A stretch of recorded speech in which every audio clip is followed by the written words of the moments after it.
Pertanyaannya sedikit, apa yang dimaksud dengan sholat? Sholat itu adalah amaliyah atau pekerjaan khusus, dimulai dari takbiratul ihram, diakhiri dengan salam. Itulah sholat. Tetapi kalau kita lihat secara flashback, sholat itu adalah kapan sih difardukan? Tatkala Rasulullah Isra dan Mi'raj. Isra maknanya Rasulullah dari Masjidil Haram ke Masjidil Aqsa, kemudian diterbangkan ke Sidratul Muntaha. Nah, Sidratul Muntaha disitulah beberapa di literasi yang pernah kita baca bahwasanya Allah memfardukan sholat. Ini ada perbedaan dari ibadah-ibadah yang lain. Kalau kita lihat, kalau ibadah contohnya puasa pada bulan Ramadan, itu Allah memerintahkan malaikat Jibril, kemudian malaikat Jibril menyampaikan kepada Rasulullah. Nah, berarti apa? Wahyunya disampaikan ke malaikat Jibril, baru disampaikan ke Rasulullah. Itu kalau yang namanya puasa. Ada ibadah haji yang kita anggap penting. Bahwasanya haji ini kalau kita orang setelah pulang haji nggak dipanggil Pak Haji, wah biasanya baper ini, tersinggung begitu ya. Nah, itu juga Allah memerintahkan Rasulullah melalui siapa? Melalui malaikat Jibril. Semuanya perantara dulu. Tetapi khusus sholat, Rasulullah itu Allah Subhanahu wa Ta'ala dalam memerintahkan tidak memanggil malaikat Jibril, tapi malaikat Jibril diperintahkan apa? Panggil Muhammad untuk menghadap saya. Maknanya sholat ini adalah ibadah yang paling penting di antara ibadah-ibadah yang lain. Sebab ibadah yang lain itu bahasanya pakai perantara, tapi khusus sholat itu adalah ibadah yang langsung dari Allah Subhanahu wa Ta'ala. Makanya saking pentingnya sholat, Imam Nawawi, salah satu ulama yang sangat kita kenal, bahkan karya-karyanya sangat banyak. Di antaranya beliau mengarang kitab yang di depan saya ini adalah kitab Riyadhus Shalihin. Beliau berkata apa? As-sholatu ra'sul ibadah. Bahwasanya sholat itu kepala daripada ibadah-ibadah yang lain. Maksudnya apa? Kita ketahui bersama bahwasanya kepala itu adalah komponen yang paling penting. Sehingga contoh, kita foto KTP yang difoto kepalanya. Nggak mungkin dong kita yang difoto tangan kita. Menunjukkan kepala ini yang paling penting. Ada sebuah instansi, taruhlah sekolah. Sekolah ini orang yang nomor satu di dalam sekolah disebut siapa? Kepala sekolah. Seandainya ini Bapak Ibu semua, teman-teman, kalau seandainya ada orang datang ke rumah Bapak Ibu semua, seandainya yang datang diketok pintunya, Assalamualaikum, Waalaikumsalam, ternyata dibukakan dia nggak punya kaki. Kemudian apa? Dia bertanya, Bapak mohon maaf saya belum makan, sudah 2 hari. Bapak kasihan nggak? Pasti kasihan. Oh dikasih makan. Oh ya silakan Pak, ini makan. Semoga bisa Bapak kenyang, ini membantu. Bahkan kadang kita kasih duit. Suatu hari kalau ada yang datang lagi, dia punya kaki, dia ketok-ketok, tapi dia nggak punya tangan. Apalagi model begitu, kita hibah sekali. Nah, kalau ada suatu hari dia datang, dia ketok-ketok, tapi dia punya tangan, dia punya kaki. Lalu apa yang terjadi? Dia nggak punya kepala. Kira-kira Bapak Ibu bukain nggak? Wah, nggak mungkin ya. Apalagi kita ngasih makan, nggak mungkin. Lah ini menunjukkan kepala ini adalah komponen yang paling penting di dalam sebuah kehidupan. Begitu juga sholat, kata Imam Nawawi, as-sholatu ra'sul ibadah, sehingga sholat ini kepala dari ibadah-ibadah yang lain. Saking pentingnya baginda Muhammad SAW, hadis ini diriwayatkan melalui jalurnya Abu Hurairah. Abu Hurairah itu jangan sampai salah faham. Abu artinya bapak, Hurairah artinya kucing. Lah ini kok Rasulullah dawuh terhadap bapaknya kucing? Oh enggak mungkin toh. Masa Rasulullah berbicara sama bapaknya kucing? Enggak. Ternyata Abu Hurairah itu panggilan akrabnya sahabat Rasulullah. Abu Hurairah itu bukan nama aslinya. Beliau itu sahabat CS-nya Rasulullah. Sehingga manggilnya apa? Abu Hurairah. Kenapa disebut Abu Hurairah? Karena beliau itu open sekali terhadap kucing, Pak. Sehingga ada kucing, nggak di PHP, Pak. Dikasih makan, diginikan, nggak dikasih makan, enggak. Abu Hurairah senantiasa ngasih makan. Nah, begitu juga dengan bapak-bapak yang di rumah, seandainya bapak-bapak ini peduli sama anak yatim begitu ya. Contoh bapak-bapak itu peduli dengan anak yatim. Ada anak yatim, bapak punya duit kasih makan. Bapak punya duit lagi disekolahkan. Ini bapak anak yang peduli. Maka bapak ini disebut abul aitam. Bapaknya anak yatim. Oh keren. Kenapa keren? Rasulullah itu berkata, ana wa kafilul yatim hakada. Beliau tatkala mengucap, tangan Rasulullah begini. Aku dengan orang yang peduli dengan anak yatim itu begini. Lah ini ahli hadis mengatakan bahwasanya maksudnya apa sih? Jari telunjuk sama jari tengah ini nggak mungkin dipisah. Begitu juga Rasulullah dengan orang yang peduli dengan anak yatim, itu begini.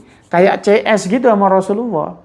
Bahkan kata orang ahli hadis itu mengatakan surganya itu dekat surganya Rasulullah. Kira-kira surganya Rasulullah itu VVIP atau ekonomi? Ya jelas dong VVIP. Begitu juga dengan kita kalau apa itu namanya dekat sama anak yatim, ya surga kita itu ya VVIP dekat dengan Rasulullah. Maknanya kalau ada orang yang peduli sama anak yatim disebut abul aitam. Tapi kalau ada bapak-bapak dekat sama janda begitu, ada janda baik muda maupun dua diopainin disebut. Nah itu bapak-bapak disebut abu janda begitu ya. Ini bercanda ini ya. Tidak ada ini. Zaman Rasulullah tidak ada abu janda. Barangkali yang sekarang saja itu viral begitu ya. Lalu di sini kembali kepada hadis ini bahwasanya an Abi Hurairah. Bahwasanya hadis ini diriwayatkan. Maknanya apa? Tatkala Rasulullah berbicara, banyak sahabat, salah satunya Abu Hurairah, yaitu sahabat dekatnya Rasulullah itu. Kemudian apa? Bahwasanya qala Rasulullah sallallahu alaihi wasallam. Bahwasanya Rasul sallallahu alaihi wasallam bersabda, inna awwala ma yuhasabu bihil abdu yaumal qiyamah min amalihi as-shalah. Sungguhnya apabila nanti kita dihisab itu maknanya kalau kita sudah meninggal. Kalau kita sudah meninggal, kita itu dibangkitkan di alam kubur kita, kemudian kita dikumpulkan di barzah, yaitu di tempat alam barzah. Barzah itu tempat yang luas. Para ahli hadis mengatakan barzah itu di mana? Insya Allah di Palestina. Nah, kita kumpul di sana, kemudian apa? Pada saat itu, tatkala itu Allah mengutus malaikat Jibril dengan kata-kata Iqra kitabaka kafa binafsika al-yauma 'alaika hasiba. Nih, baca buku report kehidupan kalian. Ini handphone yang nggak mahal-mahal banget. Kalau saya buat ngerekam begini, wah, kalau saya lihat orang pada tahu ini ada jamaah yang lagi ngantuk, ada yang masih belekan, ketahuan.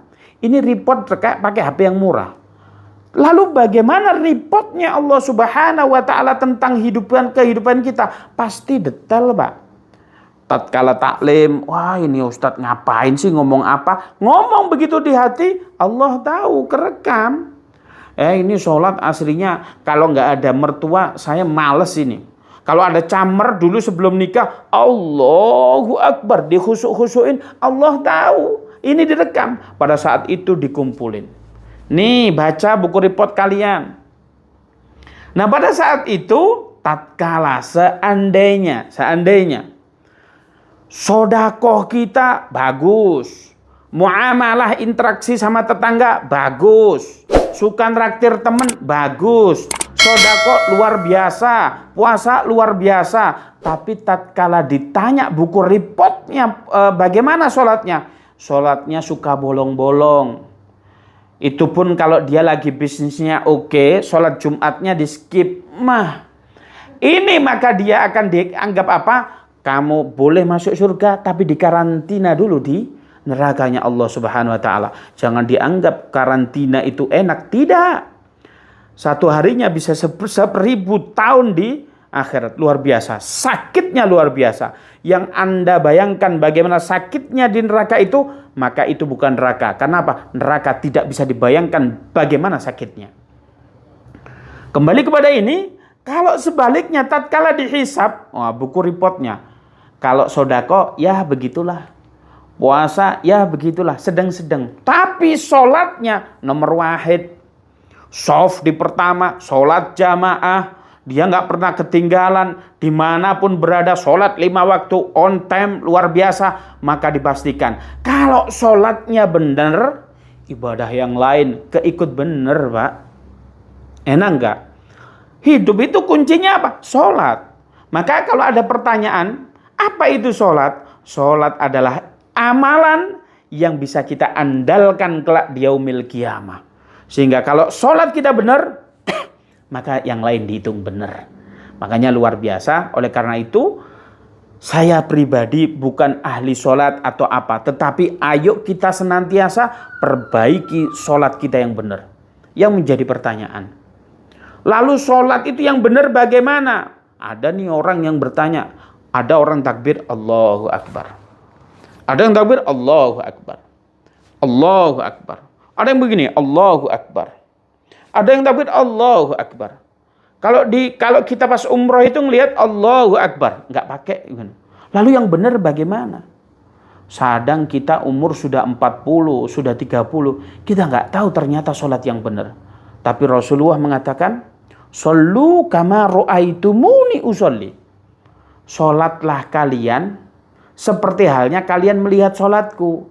Lalu bagaimana dong? Kita kan hidup jauh setelah wafatnya Rasulullah, bahkan kurang lebih 1400 tahun yang lalu. Ini bagaimana dong? Kita nggak pernah lihat sholatnya Rasulullah. Maknanya apa? Sholatlah kalian seperti sholat versinya Rasulullah. Yang menjadi pertanyaan, bagaimana nih sholat versinya Rasulullah? Kan itu. Ya kita harus datang ke majelis taklim agar supaya kita mengetahui sholat versinya Rasulullah yang benar itu bagaimana. Sehingga apa? Bagaimana sholat versinya Rasulullah? Kita adopsi dari sahabat. Sahabat itu kita adopsi ke tabi'in. Sehingga ada hadis. Sehingga kalau di madhab kalau di kita itu ada bagaimana tata cara sholat, boleh mengikuti 4 madhab. Di luar 4 madhab ini tidak boleh. Maka 4 madhab ini sudah cukup dianggap oleh para ulama. Bagaimana? Yaitu menyerap bagaimana sholat seluruh versinya Rasulullah. Agar supaya sholat kita benar, ayo datang ke majelis taklim agar supaya sholat kita benar. Barangkali itu yang dimaksud sholat. Semoga bisa menjawab sedikit bagaimana kita memahami tentang sholat itu. Assalamualaikum warahmatullahi wabarakatuh.